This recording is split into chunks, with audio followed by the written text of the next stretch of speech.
Good morning, সুপ্রভাত। Welcome to my channel day with Srabanti. আশা করি আপনারা সকলেই খুব ভালো আছেন, সুস্থ আছেন, আমরাও ভালো আছি। আমার সকল বন্ধুদেরকে আমন্ত্রণ জানাচ্ছি এই ব্লগটা দেখার জন্য। আশা করি এই ব্লগটা আপনাদের ভালো লাগবে। আর এখন সকাল 7:30 বাজে, ফুলগুলো ফুটেছে, তাই দাঁত ব্রাশ করতে করতেই ফুলগুলো আপনাদেরকে একটু দেখিয়ে দিলাম। আর ওই 12টা বাজলেই এই ফুলগুলো নেতিয়ে যায়, এগুলোকে বলে টাইম ফুল। তা আমার ছোটো কাকা শ্বশুর বললো এগুলো টাইম ফুল।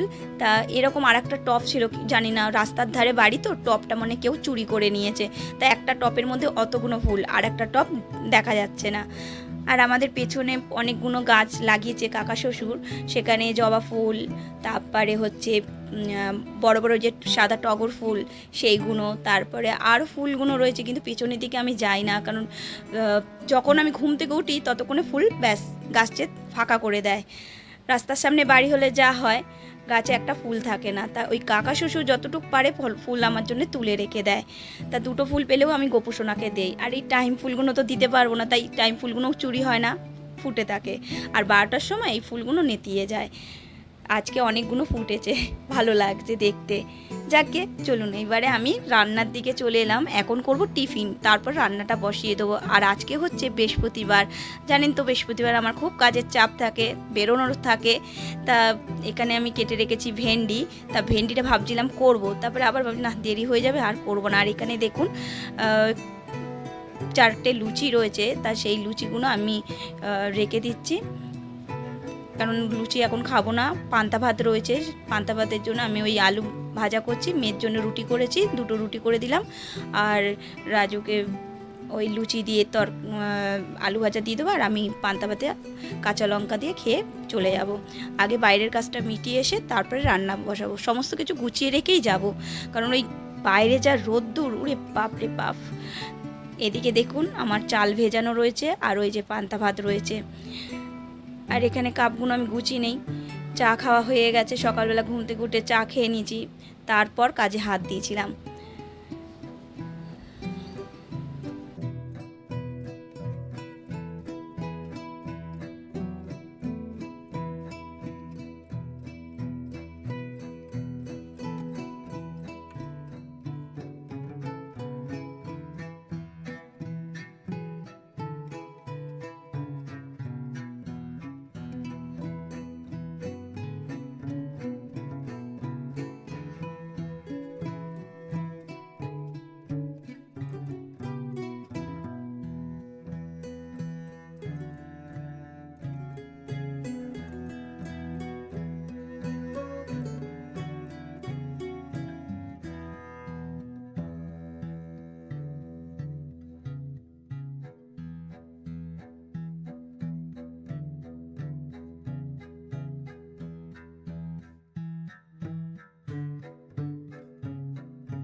খাওয়া দাওয়া করার পর আমি বেরিয়ে গেছিলাম, এসে আমি জামা কাপড় ধুয়ে দিলাম, আর এদিকে দেখুন রান্না বসিয়ে দিচ্ছি।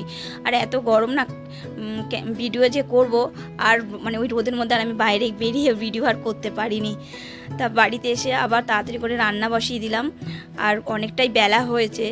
আর এই সর্ষে দিয়ে আজকে পমফ্রেট মাছটা করবো, আর এই যে কলমি শাকটা ভাজবো। তরকারি আর করবো না, অন্যদিন তরকারি করবো। আর তরকারি করলে কি, ওই যে আমাদের ঘরে যা একজন আছে সে খাবে না, আর মেয়ে রয়েছে তার দেখা দেখি সেও খাবে না, এই রকম।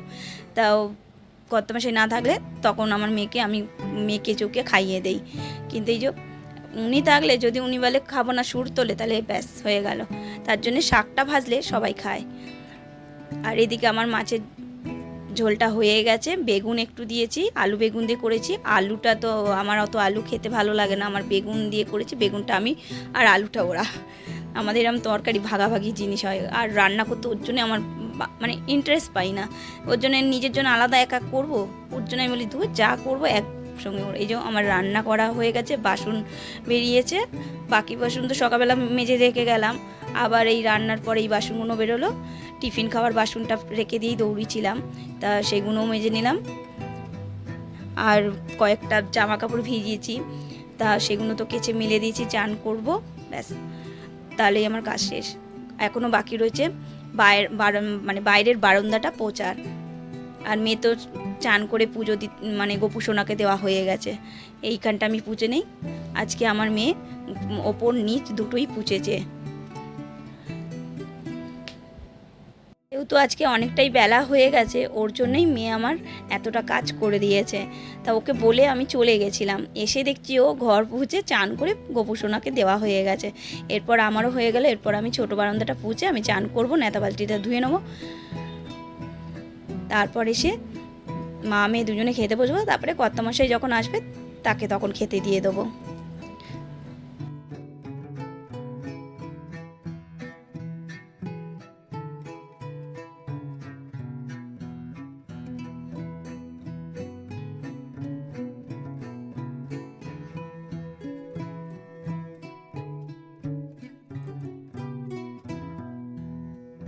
চান করা না করারই মতো, চান করে আসার সঙ্গে সঙ্গে থরথর করে ঘামছি। চলুন, আজকে আমাদের হয়েছে প্লেন ভাত হয়েছে, কলমি শাক ভাজা হয়েছে। এই যে কলমি শাক ভাজা, এটা আজকে কোনো কিছুই দিইনি, কাঁচা লঙ্কা চিড়ে দিয়ে দিয়েছি আজকে, আর ওই পেঁয়াজ রসুন কিছুই দিইনি। আর এই হচ্ছে পমপ্লেট মাছ, আলু বেগুন দিয়ে সর্ষে দিয়ে করেছি। আর এই যে এদিকে আমি গ্যাসটাও পরিষ্কার করে নিয়েছি, আমার এদিকের কাজ কমপ্লিট। আর আমাদের ঘরে আমি নিয়ে এসেছি মানিক প্ল্যান্ট, দেখুন।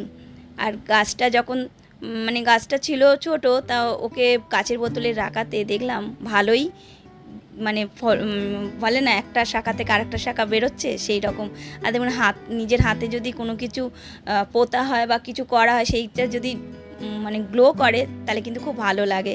আর এই দেখুন আমার মেয়ের জ্বর সর্দি কাশি লেগে গেল, তা ঠান্ডা লেগেছে ওকে, তাই নাকের ড্রপটা দিয়ে দিলাম। আর এই যে সবচেয়ে বড় মানে কাজ, আমার আলমারি গোছাতে গেলে আমার গায়ে জ্বর চলে আসে, তা না এটাকে করতেই হবে। দেখেছেন কি লন্ডন, মানে আলমারি খুললেই আমার জামা কাপড় হুবুর হয়ে পড়ে, মানে যখনই যেটা হয় ওইভাবে রেখে। দেখুন খাটের অবস্থাটা, চারিদিকে জামা কাপড়, মাঝখানে আমার ওই যে সোনামা বসে রয়েছে খরগোশ নিয়ে। ওই যে দুপুরবেলা একটা ওষুধ আর নাকের ড্রপটা দিয়েছি, ঘুমিয়েছিল। তারপরেই উঠে একটু চাউমিন টিফিনটা করে নিলাম, ব্যাস করেই লেগে পড়লাম।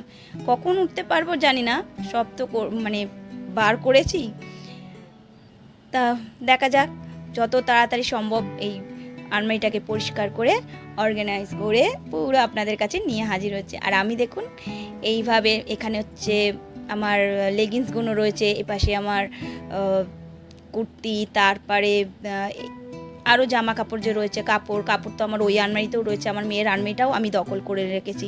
এইটা তো আমার শাশুড়ির আলমারি, আর মানে আমাদের আলমারিটা, আমার মেয়ের আলমারিটা গায়ে রয়েছে, তিনজনের তিনটে, কিন্তু আমার শাশুড়ির আলমারিটা পুরোই আমার থাকে, তবুও আমি আমার মেয়ের আলমারির দিকে দখল নিয়েছি।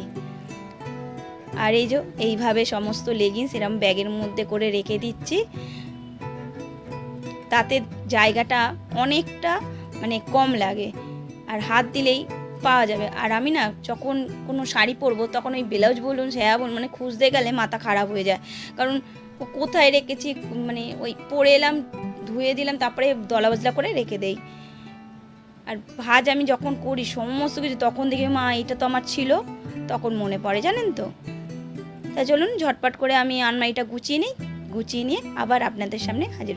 আর এতক্ষণ যারা আমার ভিডিওটা ধৈর্য সহকারে দেখেছেন, যদি কোনো অংশ আপনাদের ভালো লাগে তাহলে লাইক করে দেবেন, কমেন্ট করবেন, শেয়ার করবেন। আর যদি নতুন বন্ধু হয়ে থাকেন, আমার ভিডিওটা যদি আপনাদের ভালো লাগে তাহলে সাবস্ক্রাইব করে আমার এই ছোট্ট পরিবার একটা মিষ্টি সদস্য হয়ে যাবেন। তাহলে একবারে গুছিয়ে নিয়ে আবার হাজির হচ্ছি আপনাদের সামনে।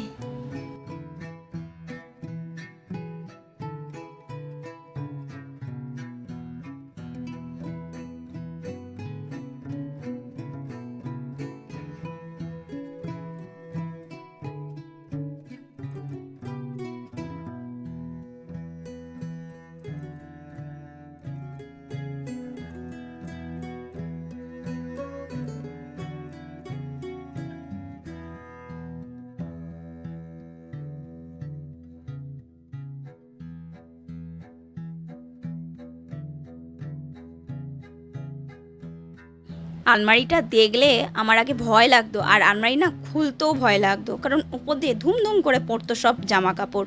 আর এখন দেখুন কত সুন্দরভাবে গুজে। আর এই গরমে তো না মানে কোনো কিছু করবো কি, করতেই যে এই প্রচণ্ড গরম, বাপরে বাপ। তাই এবারে সিদ্ধান্ত, যদি আপনি মনে সিদ্ধান্ত নেন এটা করব, তাহলে কিন্তু করা হয়ে যায় কাজটা। এই দেখুন আমি কি সুন্দর আলমারিটা পরিপাটি করে অর্গানাইজ করে রেখে দিয়েছি। কেমন হয়েছে বলবেন। নিচে রয়েছে আমার সায়া, লেগিংস, ব্লাউজের, আর ওপরে শাড়ি রয়েছে, আর ওপাশে আমার সমস্ত কুর্তি, আর ওপরে রয়েছে শীতের সব পোশাক। তা কেমন গোছানো হয়েছে একটু বলবেন কমেন্ট বক্সে। তাহলে এখন আসি, আবার পরে আর একটা নতুন ব্লগের সাথে আপনাদের দেখা সাক্ষাৎ হবে। তাহলে ভালো থাকবেন, সুস্থ থাকবেন, নিজের শরীরে যত্ন নেবেন। আর এখানে আমি একটা ছোট্ট ট্রেই ঢুকিয়ে দিলাম। তাহলে এখনের মতো টাটা, বাই বাই।